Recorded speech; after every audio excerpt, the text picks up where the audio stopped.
Much गया है। पाकिस्तान से परमाणु बम की धमकी दी जा रही है। शहबाज शरीफ के मंत्री बता रहे हैं कि उनकी मिसाइल सजाने के लिए नहीं रखी गई है। अब सवाल यह है कि अगर पाकिस्तान से एटम बम वाली धमकी दी जा रही है तो दोनों देशों के बीच परमाणु ताकत के मामले में कौन आगे है? आइए आपको रिपोर्ट के जरिए दिखाते हैं।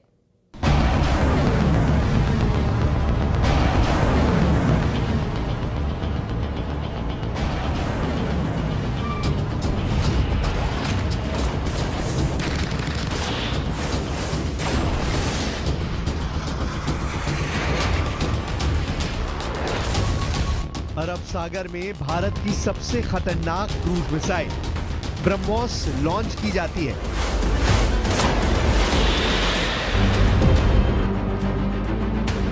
कैमरा नंबर 1, कैमरा नंबर 2 और फिर दूर से कैमरा नंबर 3। अरब सागर में सुपरसोनिक क्रूज मिसाइल ब्रह्मोस को दाग कर पाकिस्तान को मैसेज दे दिया गया है। मैसेज इस बात का कि युद्ध लड़ने के लिए भारत की फौज हमेशा तैयार है।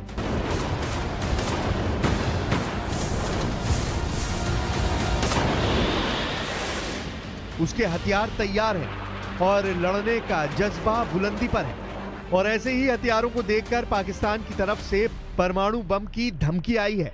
पाकिस्तान के रक्षा मंत्री ख्वाजा आसिफ ने क्या कहा है, इस बात को बहुत गौर से समझिएगा।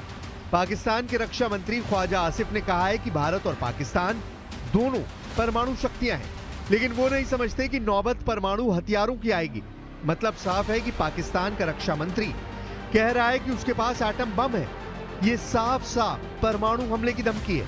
ये साफ साफ दुनिया को डराने की कोशिश है कि भारत ने अगर हमला किया तो वो क्या कर सकता है। भारत इस धमकी का क्या जवाब दे सकता है वो पाकिस्तान को आगे बताया जाएगा।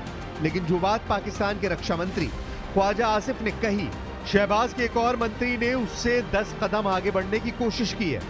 पाकिस्तान के रेल मंत्री हनीफ अब्बासी ने कहा है कि उनकी गौरी, शाहीन और गजनवी मिसाइल के साथ 130 परमाणु बम भारत के लिए ही रखे हुए हैं। यानी शहबाज शरीफ के कैबिनेट में भारत को परमाणु बम की धमकी देने की होड़ लग चुकी है।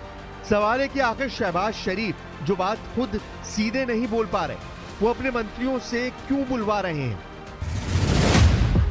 इसमें कोई शक नहीं कि सेनाएं तैयार हैं, हथियार भी तैयार हैं। हमला कैसे होगा और किस वक्त होगा, ये फैसला भारत करेगा। पाकिस्तान की परमाणु धमकी को देखने के बाद अब आपको एटम बम वाले समीकरण दिखाते हैं, क्योंकि पहलगाम में हुए आतंकी हमले के बाद अब पाकिस्तान से एटम बम वाली धमकी भी शुरू हो चुकी है। FAS यानी फेडरेशन ऑफ अमेरिका साइंटिस्ट की रिपोर्ट है कि भारत के पास 180 परमाणु बम है, जबकि पाकिस्तान के पास 170 एटम बम है। यानी ये रिपोर्ट बताती है कि भारत के पास पाकिस्तान से ज्यादा परमाणु बम है। दूसरी रिपोर्ट SIPRI यानी Stockholm International Peace Research Institute की है। इसके मुताबिक भारत के पास 172 और पाकिस्तान के पास 170 एटम बम है। अब इस चार्ट को देखकर पाकिस्तान के हौसले बुलंद हो जाते हैं और यही बम हैं जिनकी वजह से शहबाज के कैबिनेट और पाकिस्तान के बाकी नेताओं के परमाणु ख्वाबों को पंख लग जाते हैं। लेकिन पाकिस्तान को क्या जवाब मिलेगा, इसका काउंटर अटैक भी फौरन होता है। पहले 1974 और फिर 1998 में परमाणु टेस्ट करके भारत खुद को एक बड़ी परमाणु ताकत के रूप में 27 साल पहले ही कायम कर चुका है। और भारत के पास परमाणु बम लॉन्च करने वाले वो जराए हैं जो पाकिस्तान के पास नहीं है। परमाणु युद्ध हुआ तो भारत के पास हमले के लिए क्या क्या विकल्प हैं वो आपको दिखाते हैं। और ये बात शहबाज शरीफ और उनके कैबिनेट वाले जंगजू मंत्रियों को भी एहसास दिलाएगी कि परमाणु युद्ध पाकिस्तान को पूरी तरह से इस पृथ्वी से मिटा देगा। परमाणु बम लॉन्च करने के लिए भारत के पास 3 प्लेटफॉर्म हैं, जबकि पाकिस्तान के पास सिर्फ 2 हैं। भारत लड़ाकू विमान से एटम बम दाग सकता है, पाकिस्तान के पास भी ये ताकत है। भारत जमीन पर मौजूद मिसाइल से भी एटम बम लॉन्च कर सकता है, पाकिस्तान के पास भी ये पावर है। लेकिन तीसरी और निर्णायक प्लेटफॉर्म परमाणु पनडुब्बी है, जो भारत के पास है और पाकिस्तान के पास नहीं है। यानी एटम बम के हमले का जवाब भारत जवाबी हमला करके दुश्मन को पूरी तरह से मिटा सकता है। इसकी गारंटी भारत की परमाणु पनडुब्बी है। सबसे पहले बात एयर स्ट्राइक वाली ताकत की, जो परमाणु बम भी लॉन्च कर पाए, यानी ऐसे जहाज जो एटम बम से हमला कर सकते हो। भारत और पाकिस्तान दोनों के पास ऐसे जहाज हैं जो एटम बम से लैस किए जा सकते हैं और उनसे परमाणु बम दागा जा सकता है। भारत के पास इसके लिए सुखोई फाइटर जेट है, राफेल विमान है, मिग-29 है, मिराज 2000 है, जगुआर है। जबकि पाकिस्तान के पास F-16 है, J-10 है, मिराज 5 और मिराज 3 है। ये चार्ट बताता है कि दोनों देशों के पास परमाणु बम की डिलीवरी करने वाली एयर पावर है, जो एटम बम वाली स्ट्राइक अंजाम दे सकते हैं।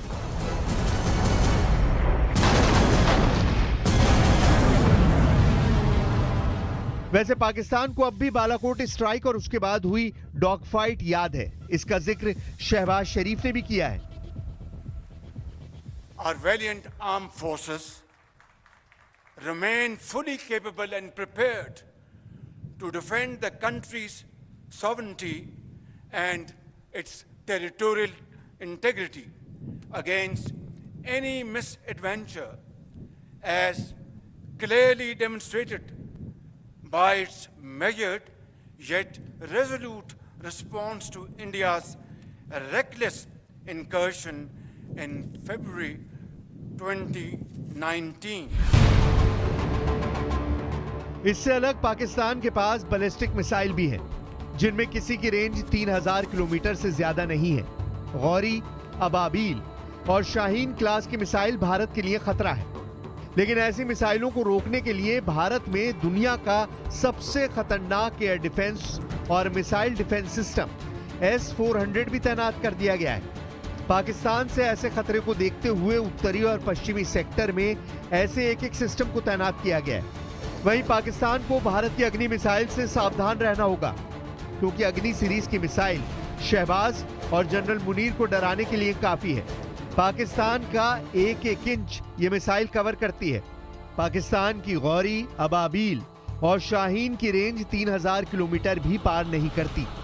उसके जवाब में भारत की अग्नि 1 बैलिस्टिक मिसाइल की रेंज 700 किलोमीटर है, अग्नि 2 की रेंज 2000 किलोमीटर है, अग्नि 3 इंटरमीडिएट रेंज बैलिस्टिक मिसाइल है, इसकी रेंज 3000 से 3500 किलोमीटर है, अग्नि 4 बैलिस्टिक मिसाइल की रेंज 4000 किलोमीटर है, अग्नि 5 मिसाइल की रेंज 5000 किलोमीटर है, जबकि इसकी रेंज कम वॉरहेड के साथ बढ़ाई जा सकती है और तब ये इंटरकॉन्टिनेंटल बैलिस्टिक मिसाइल की भूमिका में होगी।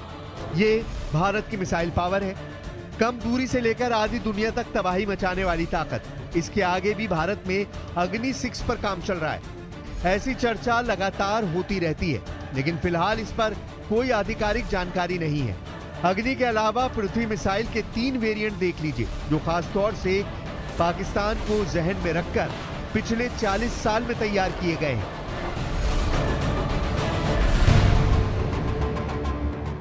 पृथ्वी 1 जो कि शॉर्ट रेंज बैलिस्टिक मिसाइल है, रेंज है 150 किलोमीटर। पृथ्वी 2 भी शॉर्ट रेंज बैलिस्टिक मिसाइल है, इसकी रेंज 250 से 350 किलोमीटर है, जबकि पृथ्वी 3 की रेंज 350 से 750 किलोमीटर है। इसके अलावा धनुष मिसाइल पृथ्वी 3 का नेवल वर्जन है, जो शिप से लॉन्च किया जाता है। अग्नि और पृथ्वी मिसाइल इस बात की गारंटी है कि पाकिस्तान का कोई शहर भारत की मिसाइल स्ट्राइक से नहीं बच सकता, चाहे वो रावलपिंडी में सेना का हेडक्वार्टर हो, या फिर राजधानी इस्लामाबाद, या फिर लाहौर और कराची जैसे शहर क्यों ना हो। पाकिस्तान का हर कोना भारत की रेंज में है। ये जानते हुए भी पाकिस्तान से हमेशा परमाणु धमकी आती रहती है। हालांकि अब इन धमकियों में दम नहीं बचा, ये बात शहबाज शरीफ और जनरल आसिम मुनीर बहुत अच्छी तरह जानते हैं। भारत की सेकंड स्ट्राइक वाली ताकत यानी परमाणु पनडुब्बी K4 मिसाइल दागकर पाकिस्तान को पूरी तरह सपाट कर सकती है। पाकिस्तान से तनाव के बीच राजस्थान में क्या हो रहा है उसका वीडियो देख लीजिए। जैसलमेर बॉर्डर के पास भारतीय सेना ने अर्जुन टैंक की ताकत दिखाई। पहलगाम में हुआ आतंकी हमले के बाद रेगिस्तान में भी भारत बदला लेने वाले एक्शन का अभ्यास कर रहा है। रेगिस्तान से इस रिपोर्ट के बाद पाकिस्तान के होश ठिकाने वाली एक और नई खबर है। युद्ध लड़ने के लिए बेताब पाकिस्तान उधार के लिए IMF और चीन के सामने फिर गिड़गिड़ा रहा है। पाकिस्तान के वित्त मंत्री ने कहा है कि वो IMF से आखिरी बार कर्ज लेना चाहते हैं।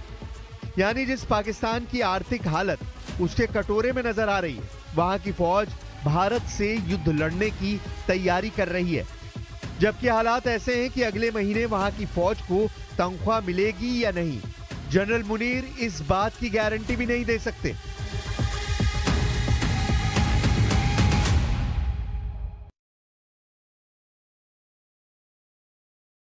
बयान रुकने का नाम नहीं ले रहे। पहले रेल मंत्री ने एटमी युद्ध की धमकी दी, फिर रक्षा मंत्री ने कुछ दिन में आर पार के युद्ध की वार्निंग दे दी। अब पाकिस्तानी सूचना प्रसारण मंत्री ने अगले 24 घंटे से 36 घंटे में भारत के हमले की भविष्यवाणी कर डाली है। पाकिस्तान के मिनिस्टर अताउल्लाह तारड़ ने यह दावा खुफिया सूत्रों से मिली जानकारी के हवाले से किया।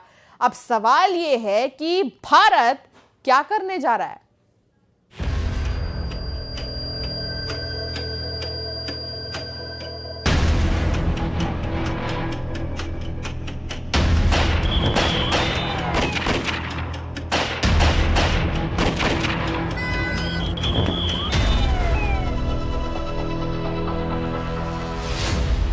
पाकिस्तान के रक्षा मंत्री ने कहा 2 या 3 दिन में युद्ध।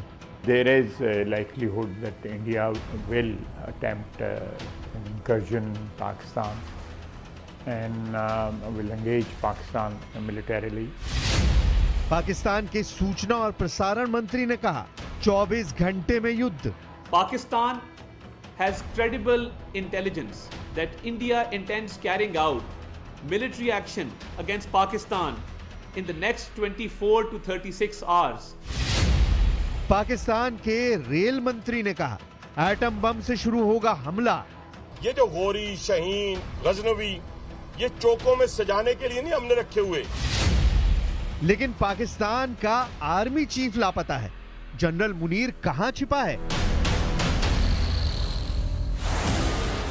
पड़ोसी देश के आतंकजीवियों के सिर पर युद्ध की सनक सवार है। पड़ोसी देश का हर लीडर गीदड़ भपकी दे रहा है, लेकिन पाकिस्तानी जनरल और कर्नल भारत की तैयारियां देखकर दहल गए हैं।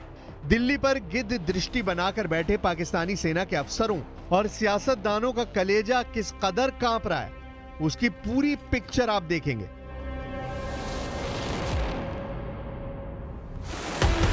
पहले जानिए दिल्ली में पीएम मोदी कैसे नॉन स्टॉप मिशन मोड में हैं। दिल्ली में हाई लेवल मीटिंग के राउंड पर राउंड चल रहे हैं। पीएम मोदी सभी बैठकों की अध्यक्षता खुद कर रहे हैं। पहलगाम आतंकी हमले के बाद पहली कैबिनेट ब्रीफिंग में कई बड़े फैसले लिए गए हैं। प्रधानमंत्री ने 30 अप्रैल को 3 घंटे में कुल 5 बैठकें की, जिसमें CCS और CCPA की बड़ी और अहम बैठक प्रधानमंत्री मोदी की अध्यक्षता में हुई। सुरक्षा मामलों की कैबिनेट समिति CCS की बैठक में पहलगाम आतंकी हमले के बाद की सुरक्षा स्थिति की समीक्षा की गई। पीएम मोदी ने सुरक्षा बलों को सबसे पहले 2 बड़े टास्क दे रखे हैं। पहला, पहलगाम आतंकी हमले में शामिल सभी आतंकियों को जल्द से जल्द दबोचा जाए। दूसरा, पाकिस्तान से आए आतंकियों की मदद करने वाले लोकल दहशतगर्दों की शिनाख्त की जाए। केंद्र सरकार की कैबिनेट कमेटी ऑन सिक्योरिटी की बैठक में बहुत बड़ा फैसला लिया गया है। पीएम मोदी ने पहलगाम के हमलावर आतंकवादियों को जिंदा पकड़ने की कोशिश करने के निर्देश दिए हैं। पाकिस्तान प्रायोजित टेरर अटैक का सच जिससे सामने आ सके। पीएम मोदी ने यह भी निर्देश दिए कि आतंकी वारदात में शामिल स्थानीय आतंकियों का पूरी तरह से सफाया किया जाए। इधर बैठक खत्म हुई और उधर पीएम मोदी PMO में पहुंच गए। मोदी के बैक टू बैक सरप्राइज से पाकिस्तान में कोहराम मच गया है। पहलगाम नरसंहार की जांच जैसे जैसे आगे बढ़ रही है, भयावह अपडेट सामने आ रहे हैं। सूत्रों के मुताबिक पहलगाम हमले की NIA जांच में बड़ा खुलासा हुआ है। एंट्री पॉइंट पर भी आतंकी खड़ा था और एग्जिट पॉइंट पर भी आतंकी मौजूद था। जांच के दौरान यह सामने आया है कि 2 आतंकी पेड़ों के पीछे से एक तरफ से आए और पूरी रणनीति के साथ हमला किया गया। जब हमलावरों ने गोलीबारी शुरू की तो वो जानते थे कि लोग घबराकर एंट्री और एग्जिट पॉइंट की तरफ भागेंगे। इसी रणनीति के तहत दोनों आतंकी एंट्री और एग्जिट पॉइंट पर खड़े हो गए और एक पल में कई लोगों को मार डाला। घटनास्थल से जांच टीम ने 40 से ज्यादा कारतूस बरामद किए हैं। कश्मीर में बारूदी साजिश के सभी किरदार और सूत्रधारों पर एक्शन शुरू हो चुका है। बॉर्डर पर सुरक्षा बल मुस्तैद हैं। बंकरों और गुप्त ठिकानों की खाक छानी जा रही है। भारत पहलगाम का इत्मीनान से इंतकाम लेने जा रहा है, लेकिन इससे पड़ोसी देश पाकिस्तान में कोहराम मच गया है। जानबूझकर पाकिस्तान खुद ही पहलगाम पर अपनी कलई खोलता जा रहा है। पाकिस्तान की सेना और नेताओं ने कई दिनों से एक ही रट लगा रखी है, युद्ध, युद्ध और सिर्फ युद्ध।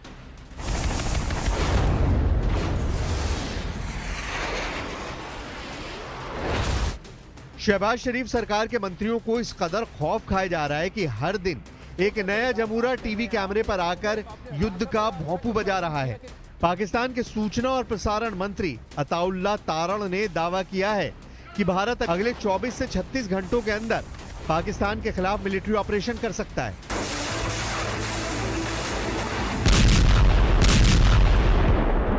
Pakistan has credible intelligence that India intends carrying out military action against Pakistan in the next 24 to 36 hours on the pretext of baseless and concocted allegations of involvement in the Pahalgam incident.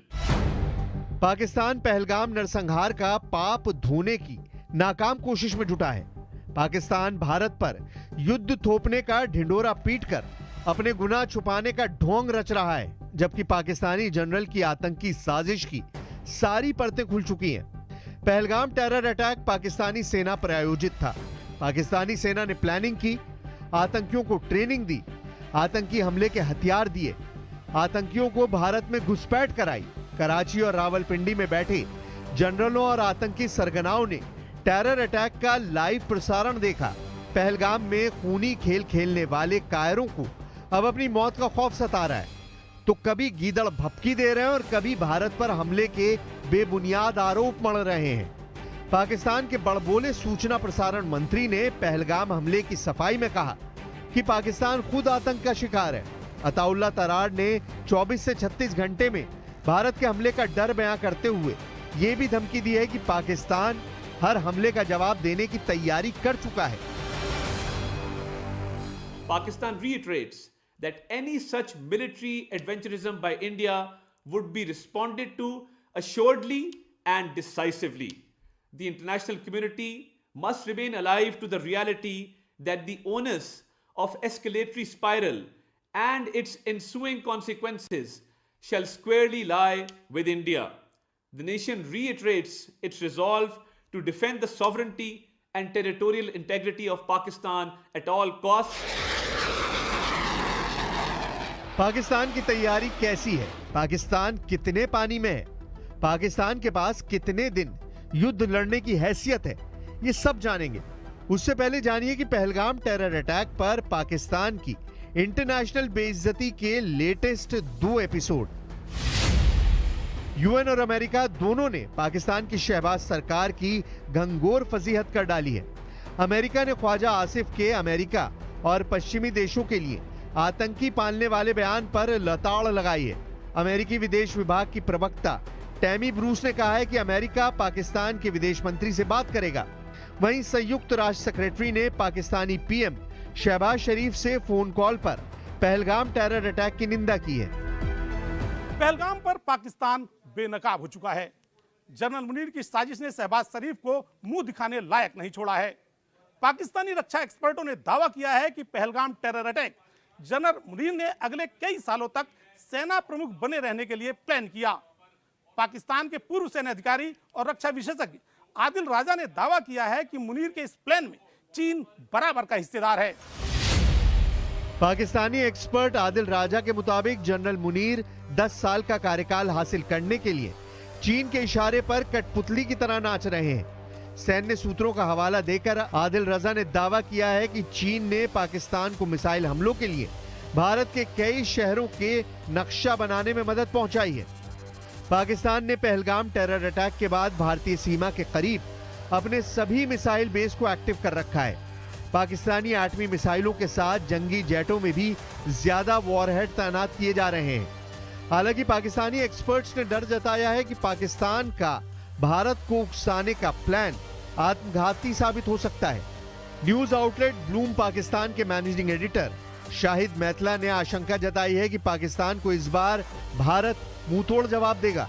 हालांकि शाहिद मैतला का अनुमान है कि are पार के युद्ध की जगह भारत सधे अंदाज में पहलगाम का बदला जरूर लेगा।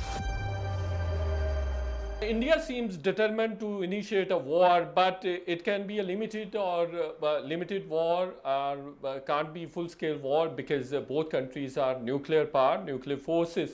So there are very feeble chances that a full-scale war can be initiated, can be started. But definitely border skirmishes and border violations are expected, and India is currently doing that. Pakistan Pahalgam attack की international agency से जांच की demand कर रहा है। पाकिस्तान दूसरे मुल्कों से मध्यस्थता की भीख मांग रहा है, लेकिन पाकिस्तान ये नहीं कबूल कर रहा है कि उसके पालतू दहशतगर्दों ने जो अजीम गुनाह किया उसकी सजा क्या होगी। पाकिस्तान के विदेश मंत्री इसहाक डार ने खुद कबूल कर लिया है कि पहलगाम टेरर अटैक पर उसने प्रेशर बनाकर लश्कर का नाम हटवा लिया है। यूएस ने एक प्रेस रिलीज इसी सिस्टम के तहत दी, मुझे कॉपी मिल गई। उसमें पाकिस्तान के बिहाफ पे मेरे दो इतराज़ात थे।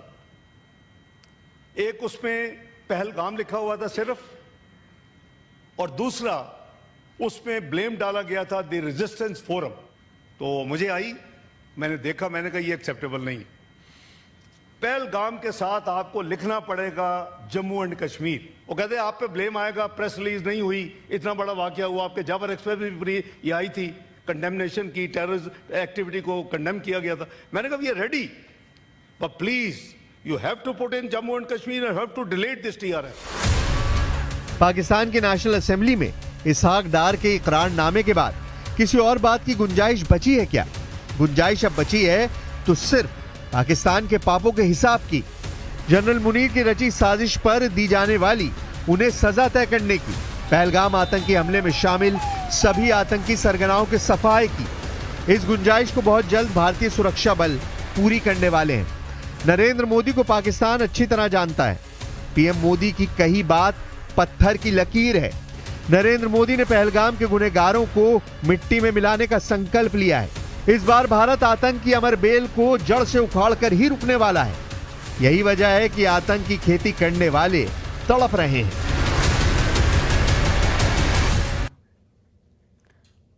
पाकिस्तान ने भारत के लिए अपना एयर स्पेस बंद किया तो भारत ने भी पाकिस्तान के लिए अपना एयर स्पेस बंद कर दिया, और अब पाकिस्तान के विमान पूरब में जाने के लिए चीन का चक्कर लगाए रहे हैं। जाहिर है भारत के एयर स्पेस स्ट्राइक से पाकिस्तान की एयरलाइन की जो कमर है वो टूट जाएगी।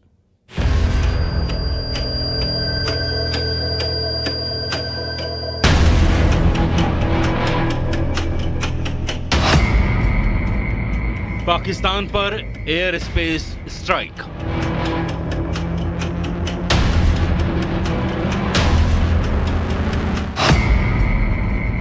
जल प्रहार के बाद वायु प्रहार।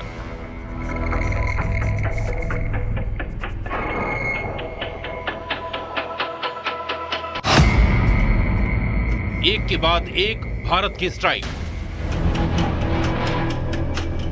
भारत ने पाकिस्तान को करारा जवाब देते हुए अपने एयर स्पेस को पाकिस्तान की उड़ानों के लिए बंद कर दिया है। पाकिस्तान ने भारत के लिए अपना एयर स्पेस बंद किया, उससे भारत को ज्यादा फर्क नहीं पड़ने वाला, लेकिन पाकिस्तान को पूरब में जाने के लिए भारत के एयर स्पेस की सख्त जरूरत है। लेकिन अब उसको ये सहूलियत नहीं मिलने वाली और उस पर एयर स्पेस वाली स्ट्राइक से उसका तगड़ा नुकसान होने वाला है। भारत के ऊपर पाकिस्तान एयरलाइन की उड़ान बंद। पाकिस्तान के प्राइवेट जेट भी नहीं भर सकेंगे उड़ान। पाकिस्तानी मिलिट्री के विमानों को भी इजाजत नहीं। पीआईए के लीज पर लिए विमानों पर भी लगाई गई पाबंदी। पाकिस्तान के लिए भारतीय एयर स्पेस पूरी तरह बंद। अब पाकिस्तान के विमानों को कहीं भी उड़ान भरना होगा तो उसे पूरे चीन का चक्कर लगाना होगा, और ये भी संभावना है कि उन्हें चीन में उतरना भी पड़े ताकि आगे के सफर के लिए वो ईंधन भरवा सके। जाहिर है भारत ने पाकिस्तान की कमर तोड़ने वाला एक और फैसला लिया है। इसका सबसे बड़ा